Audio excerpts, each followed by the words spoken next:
All right, so sitting here with Pemba, owner of Sherpas. Just had an awesome time filming your staff in the kitchen. You guys fed me free lunch, which was delicious. So just got a couple questions. Really want to introduce you to our users. I feel like you got a cool story. Let's start with where you're from. I grew up in Nepal. You grew up in Nepal. That's awesome. What was that like?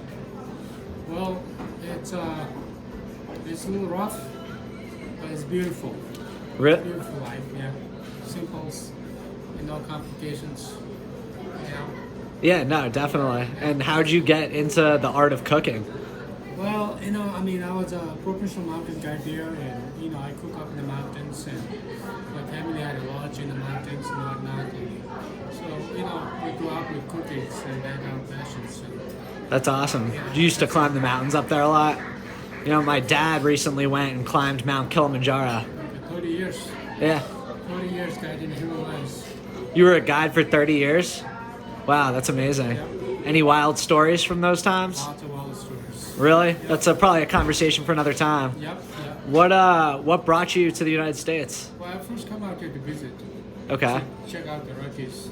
Check out the Rockies. Yeah, and then I stay here.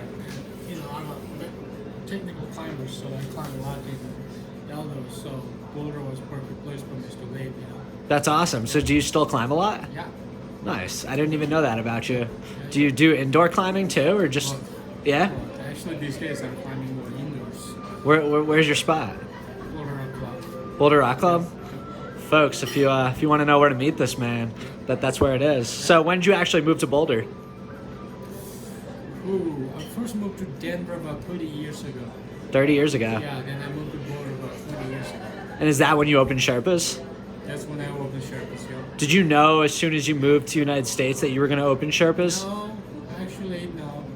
I was really into technical climbing and competing climbing and whatnot, and then I really wanted to live in Boulder, and at the time, like, this kind of cuisine was really needed. Well, even today, it's, and then that's when I started.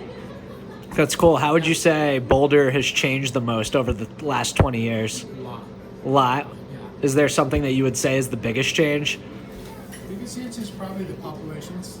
I think the population has grown quite a bit. Buildings, Definitely. house prices are probably gone like triple. Everything's just gone up like crazy. Yeah. Do you still go to Nepal every year? I just got back last night. You just got back last night? Wow. I was there last month. You were there for a full month? No, I was there last month. I came back and then I went back. Wow. I go back and forth like 3-4 times a year. How long's that flight? 22 hours. 22 hours and you go 3 to 4 times a year? And I'm assuming, is that where a lot of your family is? Yeah. And you go to visit family, hang out? I got a question for you. Do you remember when you invited me to Nepal when we first met? Oh, really? Yeah. I don't remember. You don't remember that? Does that mean that the invite's no longer on the table? Well, you can still come. I don't guide as much now. I'm semi-retired from guiding. But I mentor other guides. I train other guides. I kind of want to come the next time you go. Yeah. You should. If you're a mountaineer and climber, it's the place to go. Is that an official invite for the next time you go to Nepal that I'm invited? All right, I'm coming.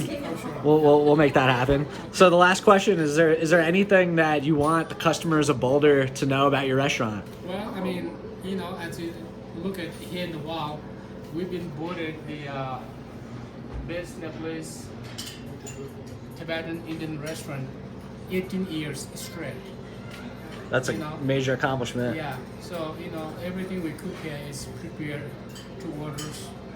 Lots of this kind of restaurant people serve as a buffet, and I really don't believe serving this kind of cuisine as a buffet. So everything is made to orders. We try to find like the fresh, natural ingredients as possible. We can always find what we wanted all the time, but our customer notices that everything is made to prepare. We make sure all the food are clean and fresh and all that. Yeah, and I'd say that you guys are definitely one of the only places that doesn't do buffet style. Yeah. That's a good point. Yeah, I don't believe this kind of food should be prepared to me. Yeah, well, the food that you guys just prepared for me was some of the most fresh food I've ever eaten. So thank you for that. Yeah, and then our customer recognizes it. And I'm an athlete. I used to be a professional climber, so I believe food is a big part of like It's important people's lives, you know. for nutrition, staying healthy. Yeah. Yeah. So you don't want to take shortcuts. Yep. Yep. Cool. Well, that wraps it up.